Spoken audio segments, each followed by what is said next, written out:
कहीं ना कहीं परंपराओं से बंधे हुए हैं। हम डरते हैं इन परंपराओं को छोड़ने में, हम डरते हैं सिंदूर छोड़ने में, चूड़ियां छोड़ने में, बिछुए छोड़ने में, मंगलसूत्र छोड़ने में, क्योंकि हमें लगातार ऐसी संस्कृति ने घुमाया है, उन्होंने घुमाया और हम घूमते रहे।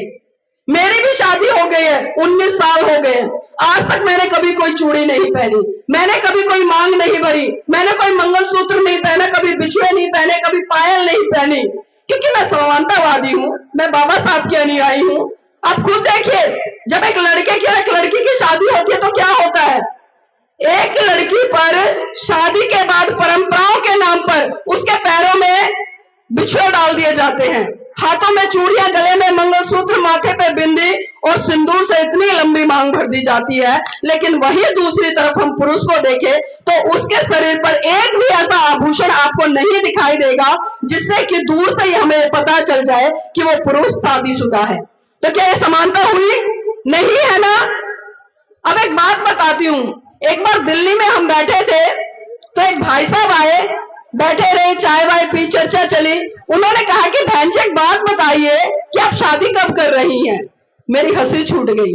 मैंने बोला भाई जी आपकी जानकारी के लिए बता दूं, मैं शादीशुदा हूं और मेरी शादी को 15 साल हो गए हैं, ये 4-5 साल पहले की बात है। तो उन्होंने कहा अरे आपकी शादी हो गई है लेकिन आपको देखने से तो लगता नहीं है। मैंने बोला बताइए देखने से कैसे लगेगा? तो उन्होंने कहा कि बहन जी कम से कम ना सिंदूर से आप मांग भर लिया करो। और मुझे एक लॉजिक देते हैं कि जो महिलाएं सिंदूर से मांग भरती है ना, उनका ब्लड सर्कुलेशन अच्छा बना रहता है। तो मैंने उन भाई से कहा कि भाई जी अगर मांग भरने से, सिंदूर लगाने से महिलाओं का ब्लड सर्कुलेशन अच्छा बना रहता है ना, तो कल से आप भी मांग भरना शुरू कर देना, आपका ब्लड सर्कुलेशन अच्छा रहेगा। क्योंकि हम सवाल नहीं करते और बड़ी छोटी छोटी बातें हैं लेकिन हमारे जहन में ये आती ही नहीं है, क्योंकि हमारी बुद्धि पर इतना बड़ा ताला लगा रखा है इन कर्म कांडों का, इन परंपराओं का, और धर्म के नाम पर हम समझ ही नहीं रहे हैं। और धर्म को हम किस तरह से देखते हैं?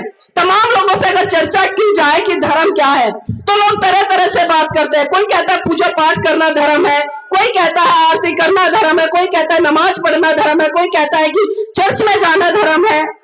तो क्या ये धर्म है? लेकिन अगर मैं बात करूं महाकाणिक तथागत बुद्ध की, तथागत बुद्ध ने साफ साफ कहा कि सब पापस्य अकरणं कुशलस्य उपसंपदा सचित्त परियोदपनं एतं बुद्धानु शासनं।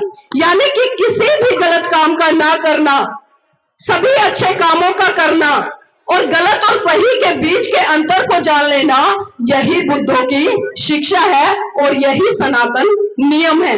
लेकिन क्या इस बात को हम लोगों ने समझा? शायद नहीं समझा। अगर समझा होता तो मैं बार बार कह रही है भारत बोध में होता और किसी की हिम्मत नहीं थी कि आपकी बहन बेटे की तरफ कोई नजर उठाकर भी देख लेता। तो समय का शायद अभाव है और तूफान ने भी मुझे इशारा कर दिया है, लेकिन मैं जाते जाते सिर्फ इतना जरूर कहना चाहूंगी कि देखना बहुत कुछ है, देखना बहुत कुछ है, देखते रहिए। करना बहुत कुछ है, करते रहिए। समाज आज भी बलिदान मांगता है, पर सच तो यह है मेरे भाइयों मेरी बहनों, आज आपसे आपकी जान नहीं बल्कि आपका ईमान मांगता है, आपका ईमान मांगता है। जय भीम, नमो बुद्धाय। बहुत बहुत धन्यवाद।